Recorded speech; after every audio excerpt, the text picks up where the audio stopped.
தொலைக்காட்சியில் வித்தியாசம் கல்வி சேவையினூடாக மாணவர்களை சந்திப்பதில் மகிழ்ச்சி.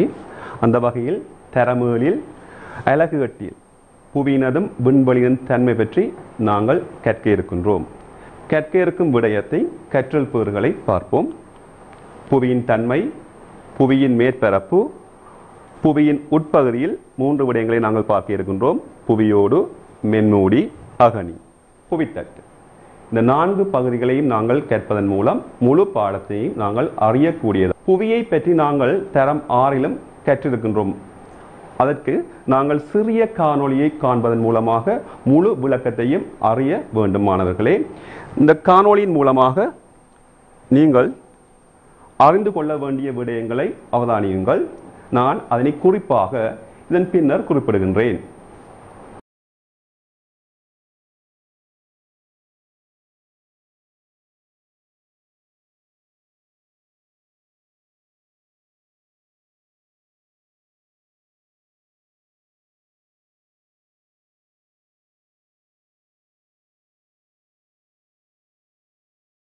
எவ்வாறு புவி அமைந்துள்ளது, புவியின் அமைவிடம், புவி எவ்வாறு தோற்றம் பெற்றுள்ளது பாருங்கள்.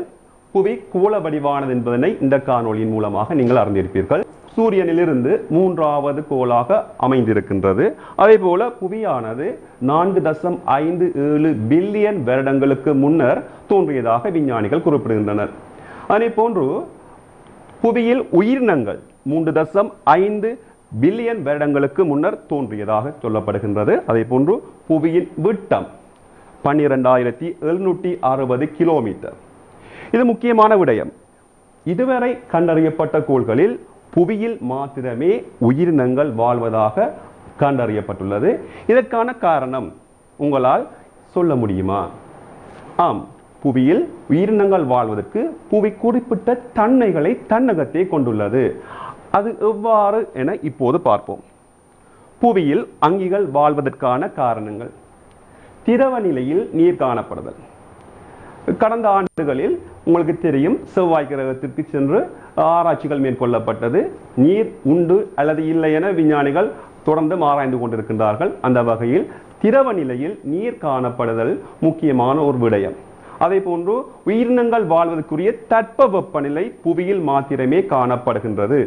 அங்கிகளின் சுவாசத்துக்கு தேவையான ஆக்சிஜன் வாயு புவியில் காணப்படுதல். இதனை போன்று சூரியனில் இருந்து வருகின்ற நச்சுக்கதிர்கள் என சொல்லப்படுகின்ற புற ஊதா கதிர்களை தடுப்பதற்கான ஓசோன் படை புவியின் மேற்பரப்பில் காணப்படுதல். இவ்வாறான காரணங்களாலே புவியில் உயிரினங்கள் வாழ்வதற்குரிய வழிமுறைகள் கிடைக்கப்பெறுகின்றது. ஆகவே மாணவர்களே, இந்த இடத்தில் எவ்வாறான வினாக்கள் உங்கள் பரீட்சைக்கு கேட்கக்கூடும். கவனியுங்கள். புவியின் விட்டம். இந்த வினா கேட்கும் போது உங்களால் அதற்குரிய விடைகளை சொல்லக்கூடியதாக இருக்க வேண்டும். 12,760 கிலோமீட்டர்.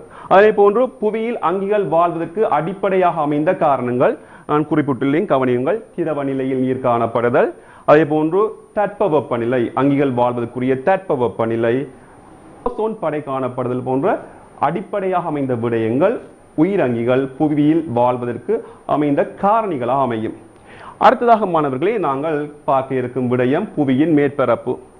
இந்த புவியின் மேற்பரப்பை நாங்கள் பார்க்க முன்னர் புவியின் மேற்பரப்பில் நாங்கள் பார்க்கின்ற விடயங்கள், அங்கிகள், இந்த பல்வகமை எவ்வாறு அங்கிகள் காணப்படுகின்றது, எவ்வாறான சூழலில் அங்கிகள் நிரம்பி காணப்படுகின்றது என்பதை நாங்கள் ஒரு காணொளியின் ஊடாக பார்ப்போம். இந்த காணொளியில் காட்சிப்படுத்தப்படுகின்ற காட்சிகளுக்குரிய குறிப்புகள் இதன் பின்னர் பதிவிடப்படும். நன்றாக கவனியுங்கள்.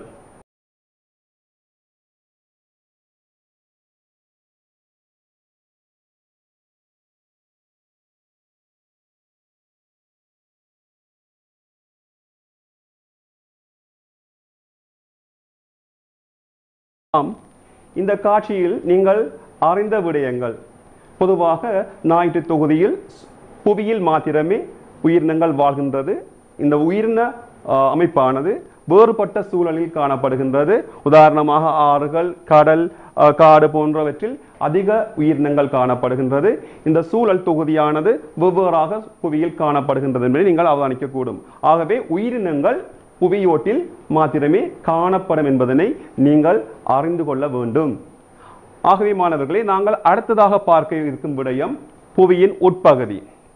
நாங்கள் கற்ற விடயத்தில் ஒரு உடலை நாங்கள் கற்போமாக இருந்தால், தற்போது படித்த பாடத்தை ஒரு உடலாக கருதுவோமாக இருந்தால், இப்போது நாங்கள் படிக்க இருக்கும் விடயம் தலையாக இருக்கும். முக்கிய விடயம்.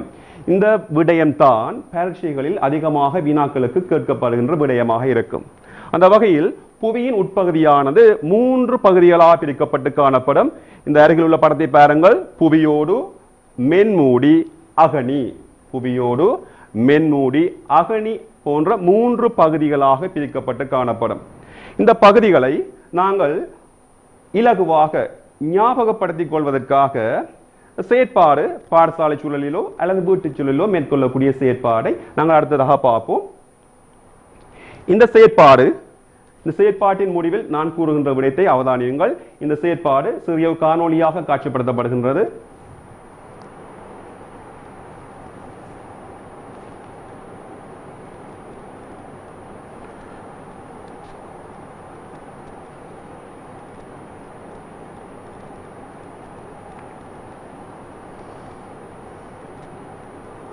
பாருங்கள், புவியானது அவித்த முட்டையிற்கு ஒப்பிடப்படுகின்றது.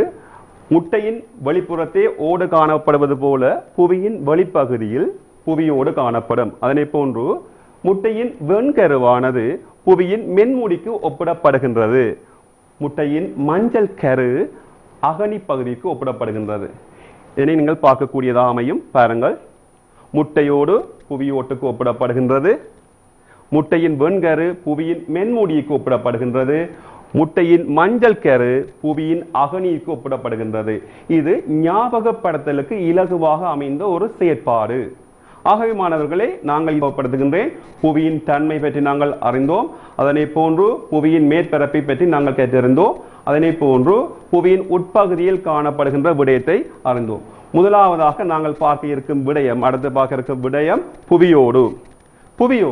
புவியோட்டை பொறுத்தவரையில் வெளிப்புறத்தில் காணப்படுகின்ற பகுதி, புவியின் வெளிப்புறத்தில் காணப்படுகின்ற பகுதி. புவியோட்டின் தடிப்பு இடத்துக்கு இடம் வேறுபட்டு காணப்படக்கூடியதாக காணப்படும். சமுத்திரத்தின் அடித்தளத்தில் இந்த புவியோடு 5 கிலோமீட்டர் தடிப்பு கொண்டதாகவும், அதனை போன்று தரைப்பகுதியில் 35 கிலோமீட்டர் தடிப்பு கொண்டதாகவும் காணப்படும். புவியோடு மண்ணாலும் பாறையாலும் ஆக்கப்பட்டு காணப்படும். அந்த பாறைகளில் சிலிக்கன், அலுமினியம் ஆகிய மூலகங்கள் காணப்படும். முக்கிய விடயம், இந்த பாறைகளில் சிலிக்கன், அலுமினியம் போன்ற மூலகங்கள் காணப்படும். புவியோட்டை பொறுத்தவரையில் நாங்கள் கற்றிருந்தோம், புவியோட்டில் அங்கிகள் அதிகமாக பயன்பாட்டை பெற்றுக்கொள்கின்றது. அவ்வாறு பெற்றுக்கொள்ளப்படக்கூடிய பயன்பாட்டை பாருங்கள். கட்டிடப் பொருட்கள், உலோகச் சுவடு, பயிற்சிக்குரிய மண். கட்டிடப் பொருட்கள் சொல்லும் போது செங்கல், அதனை போன்று கரங்கள். உலோகச்சுவடு சொல்லும் போதும் நாங்கள் உலோக தாதுக்களை பெற்றுக்கொள்கின்றோம். பயிற்சிக்குரிய மண்ணையும் நாங்கள் புவியோட்டிலிருந்தே பெற்றுக்கொள்கின்றோம். சரி மாணவர்களே, அடுத்ததாக இந்த கற்ற விடயத்தில் எவ்வாறான வினாக்கள் உங்களுக்கு பரீட்சைக்கு வினவக்கூடும்? முதலாவதாக சொன்ன விடயத்தை பாருங்கள். புவியோட்டில் மூலம் மனிதனுக்கு கிடைக்கும் வளங்கள் ஏற்கனவே நான் குறிப்பிட்டிருந்தேன். கட்டிடப் பொருட்கள், உலோகச்சுவடு, பயிற்சிக்குரிய மண். அடுத்த மாணவர்களை நாங்கள் பார்க்க இருக்கும் விடயம் மென்மூடி. புவியோட்டுக்கு கீழாக காணப்படுகின்ற பகுதி 2900 கிலோமீட்டர் தடிப்பை கொண்டு காணப்படும்.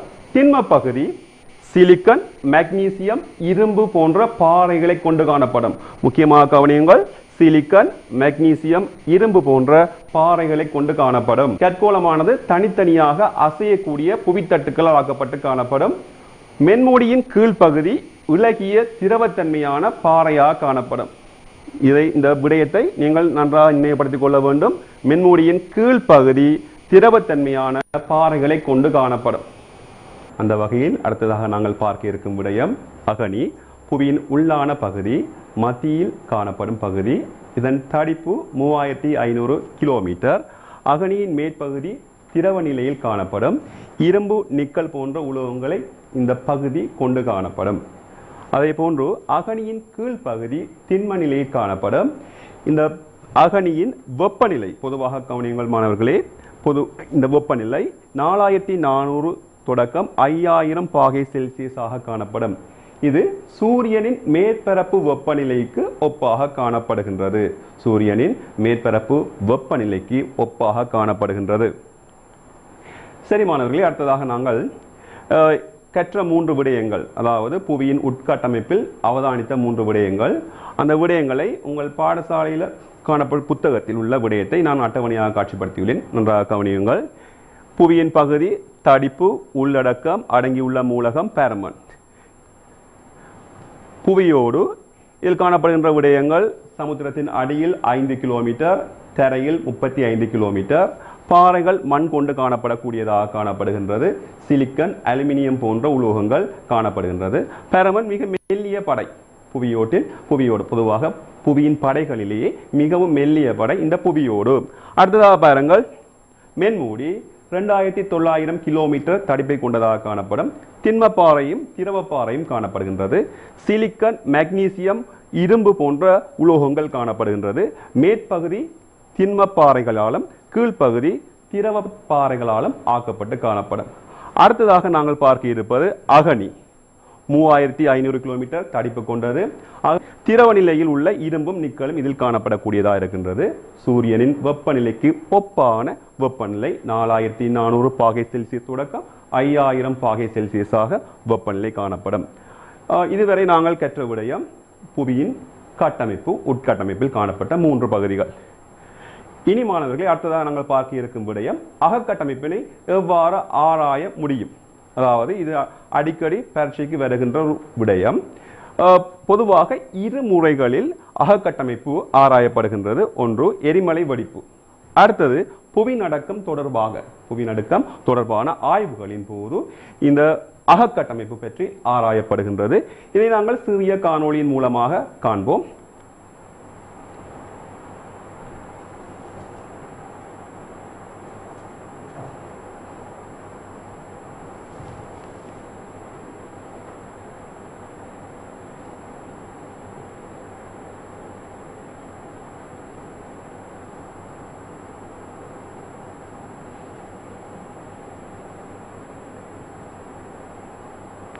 இந்த விடயத்தை பொறுத்தவரையில் புவியின் மேற்பகுதியில் காணப்படுகின்ற எரிமலை, உயிர்ப்பு நிலையில் காணப்படுகின்ற எரிமலை வெடிப்பின் மூலமாக மேக்மா குழம்பினை வெளியே அனுப்புகின்றது. இந்த மேக்மா குழம்பினை நாங்கள் பரிசோதிப்பதன் மூலமாக புவியின் உட்கட்டமைப்பினை ஆராய முடியும். அதனை போன்று அடுத்ததாக நாங்கள் பார்க்க இருக்கும் விடயம் புவிநடுக்கம். இந்த விடயத்தினையும் சிறிய காணொளி மூலமாக நாங்கள் அவதானிப்போம்.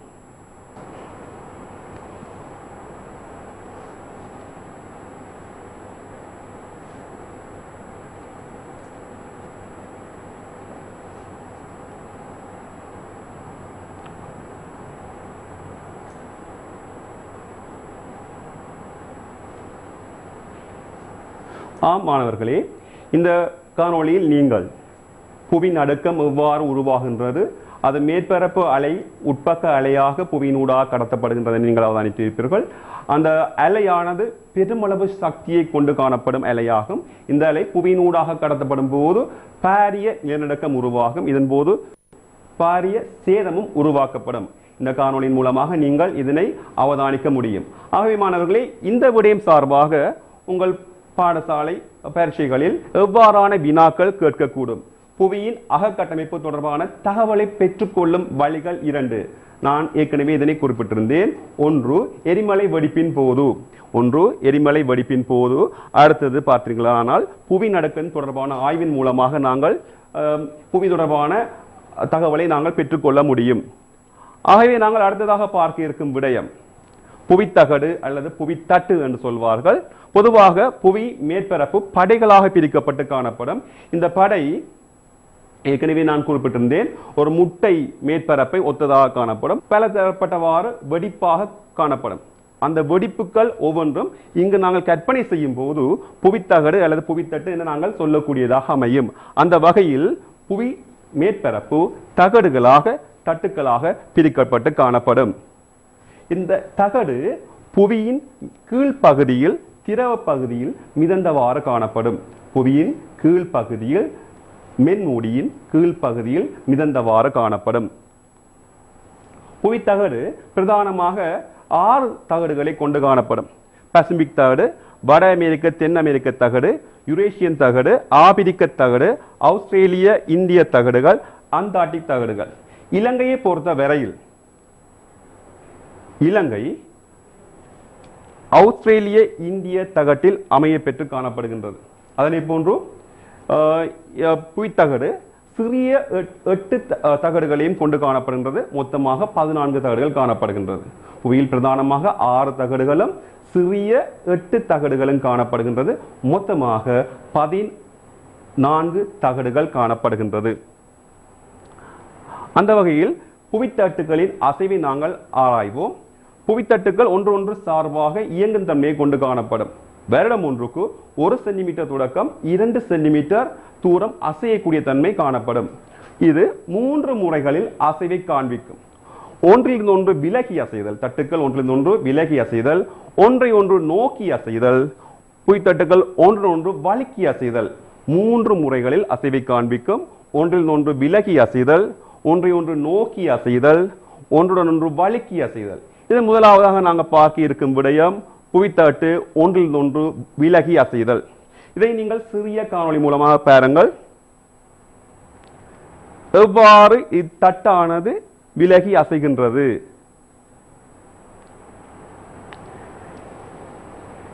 இச்சந்தர்ப்பத்தின் போது அகழிகள் தோற்றுவிக்கப்படுகின்றது. அதே போன்று பாரிய நிலநடுக்கம் உருவாக்கப்படுகின்றது. அகழிகள் தோற்றுவிக்கப்படுகின்றது, பாரிய புவிநடுக்கம் உருவாக்கப்படுகின்றது. அடுத்ததாக நாங்கள் பார்க்க இருக்கும் விடயம் புவித்தட்டு ஒன்றை ஒன்று நோக்கி அசைதல். புவித்தட்டு ஒன்றை ஒன்று நோக்கி அசையும் காணொளியை சற்று பாருங்கள்.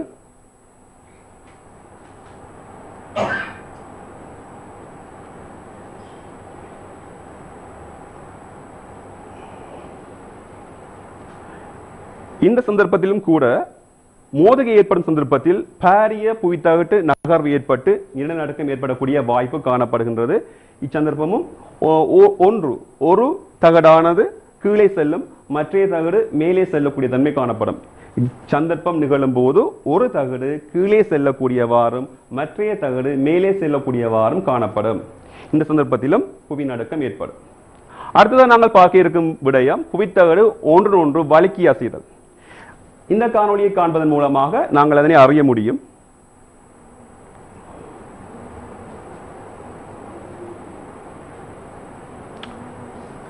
இந்த சந்தர்ப்பத்திலும் கூட புவிநடுக்கம் ஏற்படும்.